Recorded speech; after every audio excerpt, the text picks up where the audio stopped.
Dear brothers and sisters, as we meet people and as we greet them, we're very, very cheerful, and we are in that mode where, we want to talk to people, we want to make things happier. And when we start to think about the traits that most of our religions teach us, we find many commonalities. And one of the traits that I'd like to talk about today is a trait which also comes loud and clear at this time of the year. Many times we find that we have difficulties that come in our life. Difficulties which end up with us when we interact with others, making us feel as if we've been taken their advantage of. And those pains that we get, we find are very difficult for us to forget. And when we start to look into our faiths and religions, all of them talk about forgiveness. So, what is the relationship between forgiveness and forgetfulness? And we try to understand how one feels when there is a discrepancy, or there's an argument, or there's a disagreement, or we feel someone has purposely pained us, or we feel taken advantage of, then we find that as a person, we have thoughts. After the incident has happened, we're thinking about the incident. And as we're thinking about the incident, then more difficulty is coming to our lives. Let's say someone slapped us. They slapped us, whether they were angry words or a very big argument. So we go home, we have angry thoughts about the person. And as we have angry thoughts about the person, then anger is building up into us, and we're having one angry thought after another after another. Now, that thought is hurting us much more than it is hurting the person who inflicted that pain to us. Why? Because that thought becomes real to us. That thought about the pain, and every time we think about it, we have more pain in our being. As we think more about that pain, then we have more pain in our being. And as our mind puts us into the tailspin, it's just like when there's a wound. If you don't let the wound heal, and every day you poke at it, the wound will never heal. So it's the same thing. As we are hurt once, when our mind puts a tailspin on us and we start to think about it, and anger starts to brew into us, even chemically, and the medical field is telling us there's cortisone that comes in, there's adrenaline that flows, which is now not getting out of the body, and creates all kinds of difficulties. Those thoughts are potent, but they're not going directly to that person. When we have angry thoughts about any incident, then the one that is hurt is ourselves. This is why when you dig deep into any tradition, forgiveness is a virtue which is talked about. That we need to forgive. So that forgiveness is not for the person who inflicted the pain on us. Forgiveness is for our own well-being. Because it's when we forgive someone, then only are we going to be able to relieve ourselves of the pain that comes from whatever difficulty we thought there was.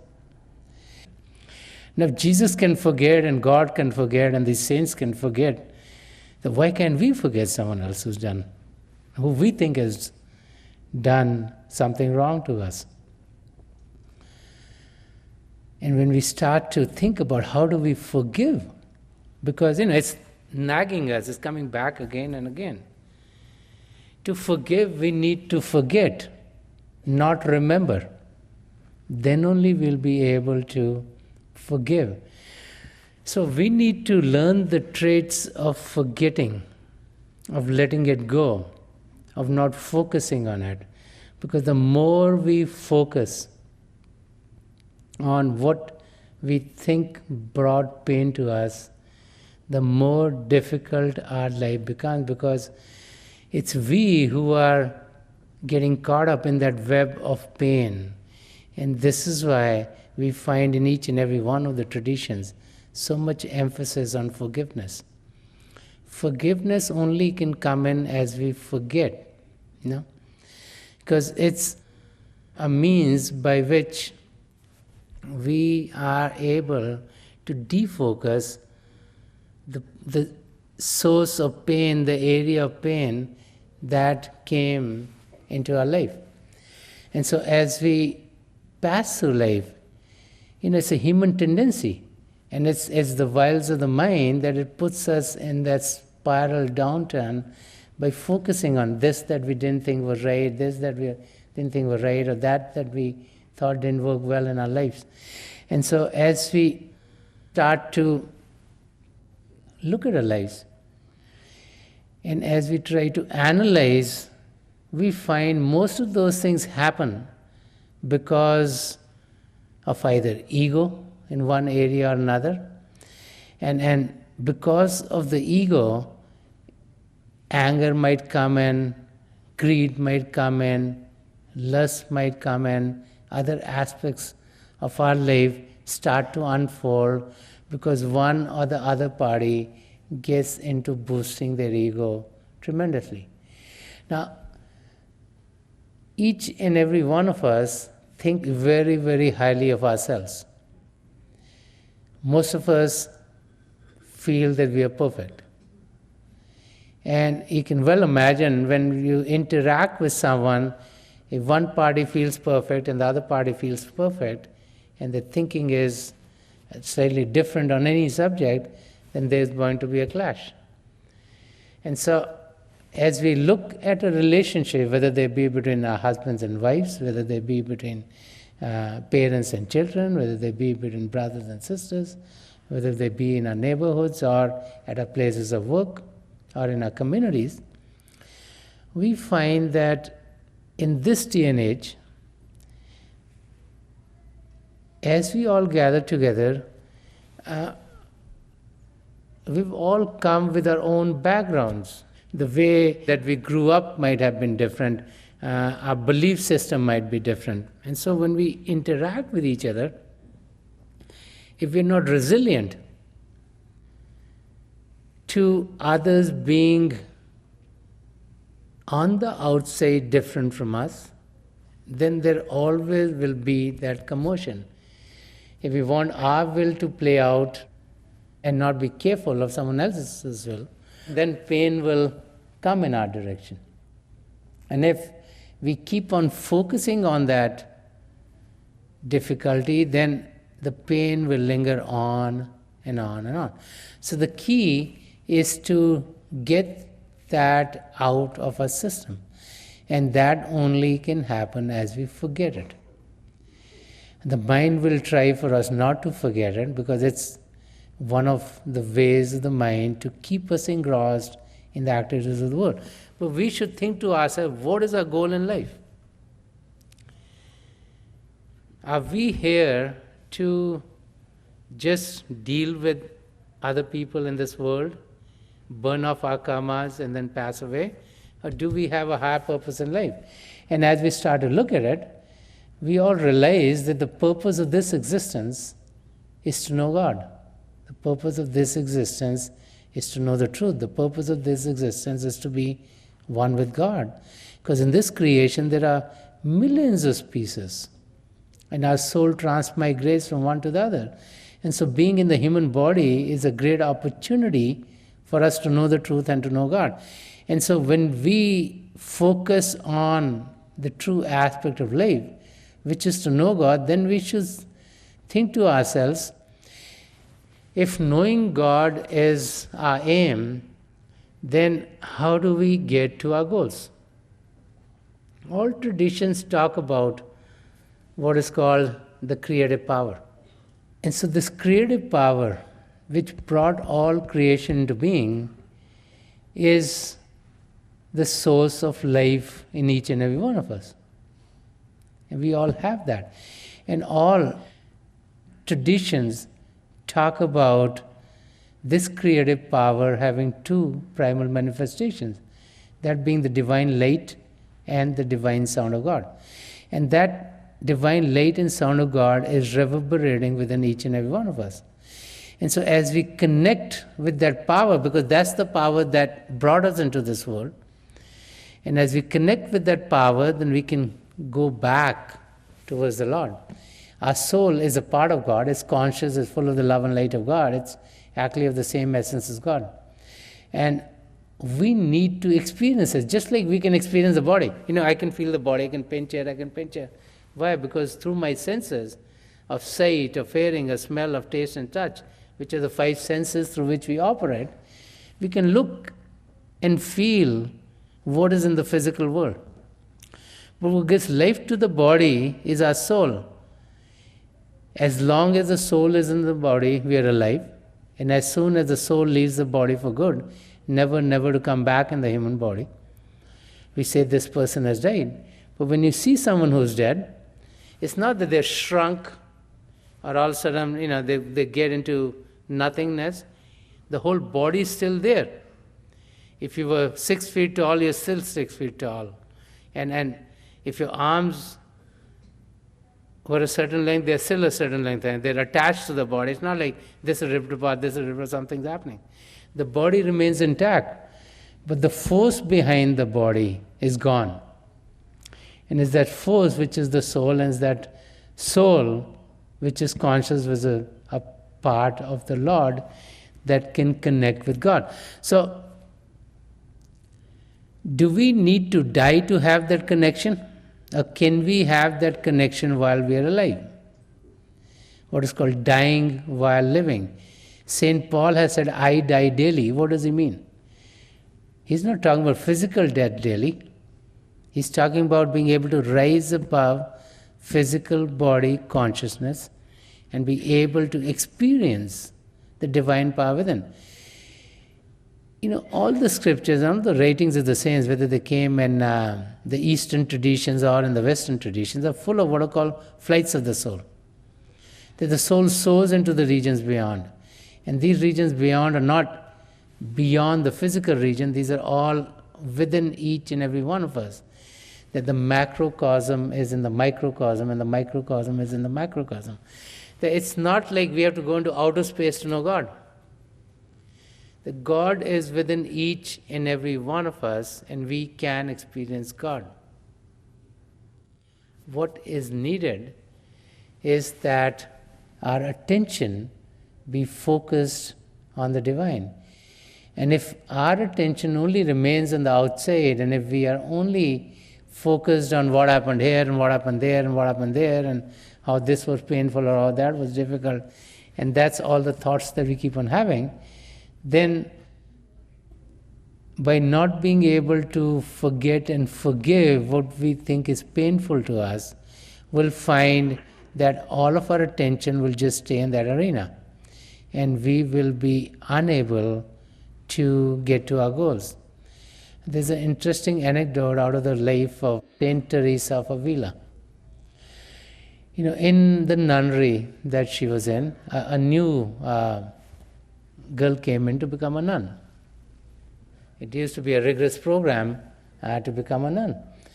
And so as she came into the program, which happens with most people, as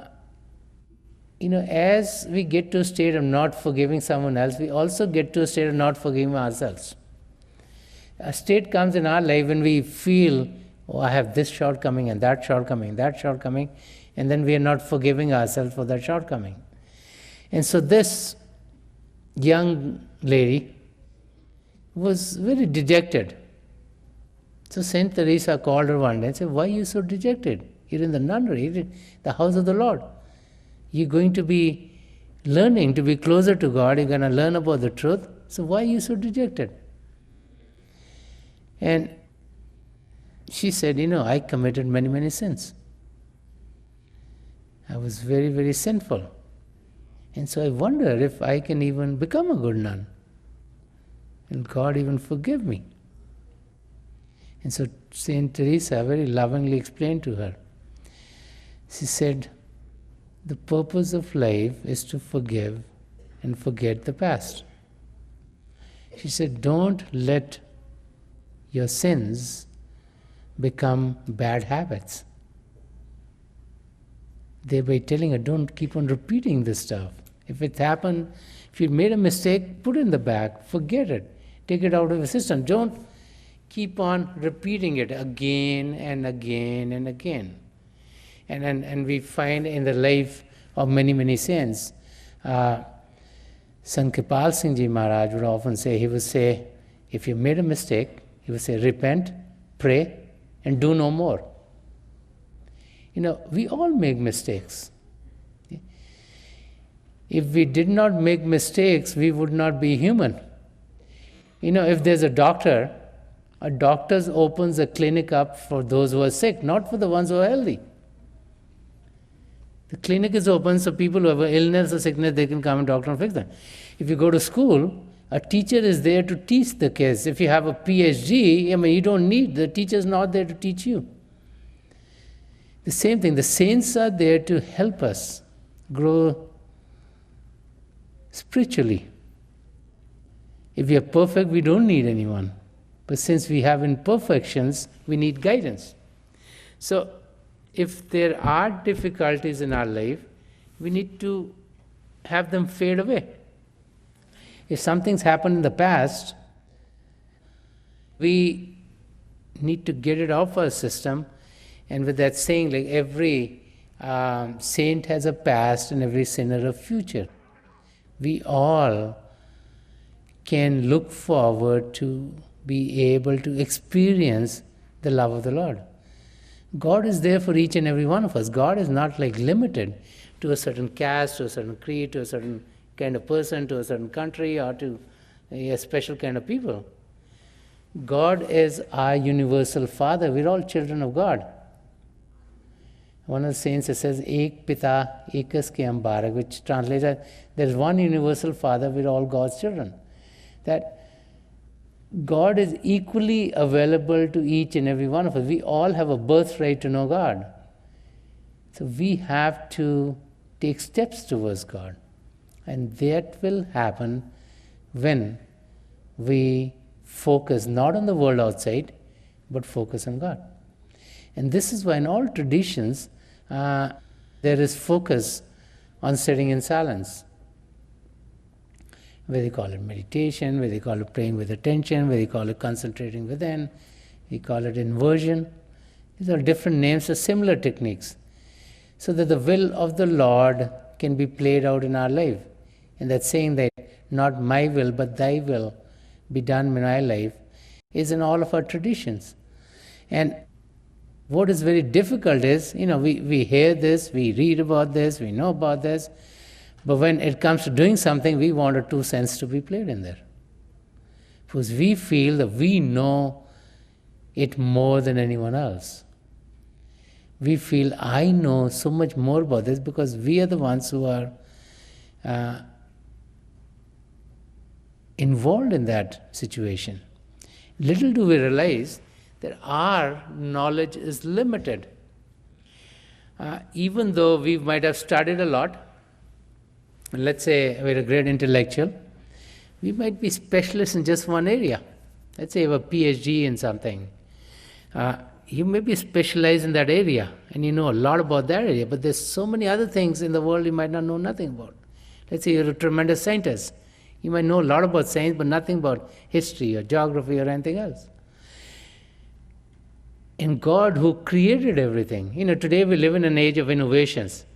The computers came many years ago, and then the microchips came, and now cell phones and everything else that's there.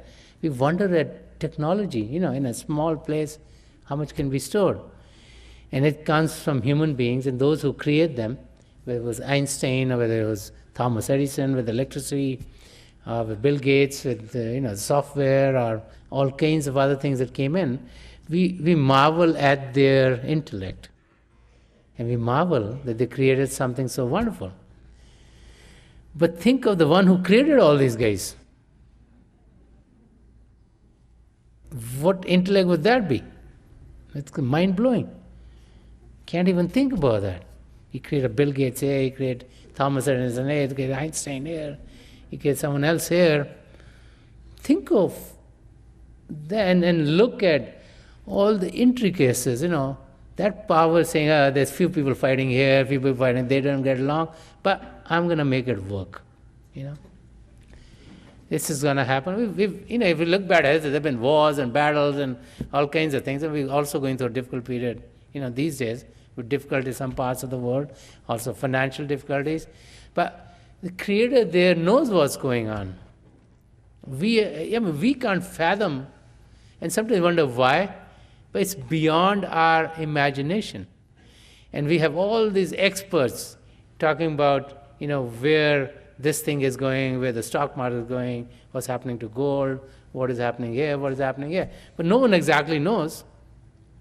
They predict, and the guys whose prediction is good, 6 months later says, oh, my predictions are correct. But 50 million of the other predictions that they have which are not correct, they don't talk about. But life goes on because this is an opportunity for us to know God. And that creative power can be known to us, each and every one of us. We can be one with it. That's what all of our faiths teach us. All of our faiths tell us we can know God. And we can know God, and this is why deep into every tradition is what is called the esoteric side of the faith, the inner side of the faith. We have the outer side, our rites and rituals, how we go to a place of worship, what do we do there? Do we light a candle? Do we ring a bell? Do we listen to some music? Do we read from the scriptures? These are the outer signs of the faith. But then all of them have an inner side, because when you look at the life of the great saints and mystics, they all sat in silence, because silencing the body and silencing the mind is the key to get to the truth.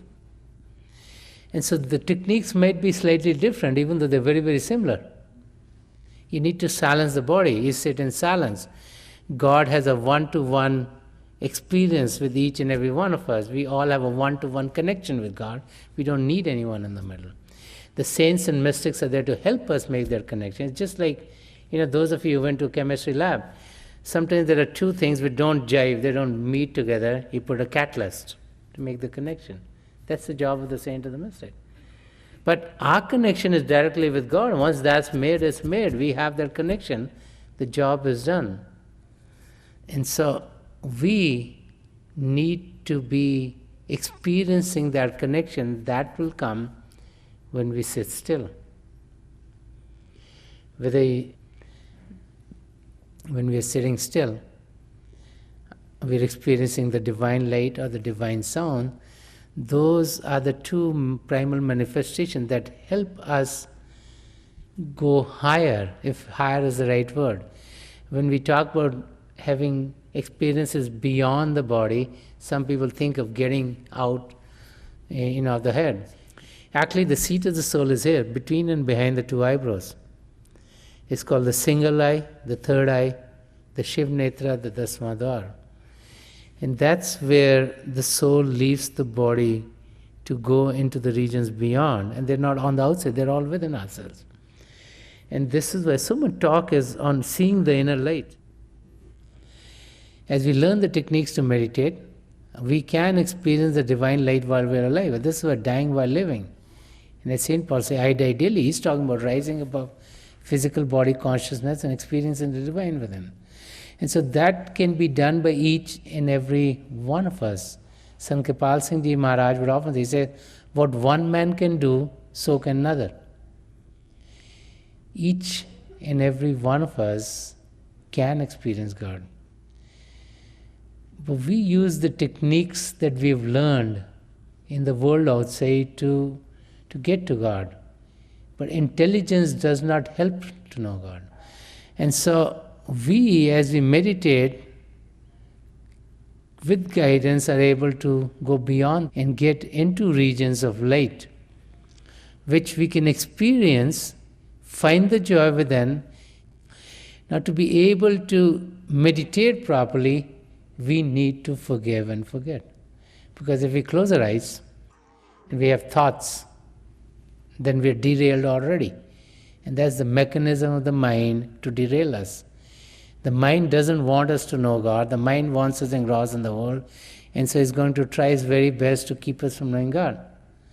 So we need to be focused on our goal, which is to know God, and we need to use mechanisms so that thoughts are not coming to us. And so as we forgive and forget, then those thoughts will be gone. Let's say something happened in your life which was painful. If you forget it, it's gone, you've forgotten it. And so forgetfulness is not bad. It's actually good for us. Because as we forget some of the things which are painful to us, then they're not bothering us anymore. And so being in that state is not bad.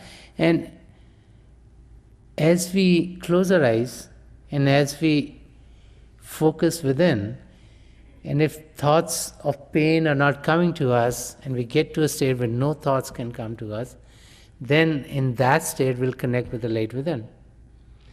And to be able to deal with a state of thoughts, because the thoughts are originating from the mind, the techniques that are used in the Sant tradition is to do a mental repetition of God. We want to know God, we want to experience God, we want to be with God. So we take a name of God, we repeat a name of God. As we repeat a name of God, then our mind is occupied in that repetition. We don't do it out loud, we do it mentally by the tongue of a thought. And so as we are doing a mental repetition of God's name, then our mind is occupied in that repetition. And as our mind is occupied in that repetition, then we will not have thoughts come to us, because the mind does not have energy to have thoughts, because its energy is being used and being focused on God. And it's in that state where our body is still and our mind has no thoughts coming to us that the light sprouts forth. This is why in the beginning when we close our eyes when we meditate, we experience darkness, but with time, as we practice the techniques, we're able to experience light. In the beginning, it looked like flashes of light. What is happening is, the light of God is within each and every one of you. When you concentrate, you experience the light. When you're distracted, you experience darkness. So when your concentration is more, you'll experience the light more and more and more. And as your concentration breaks, you see darkness. And with time, as your concentration goes more and more and more, you'll be experiencing the light more and more and more.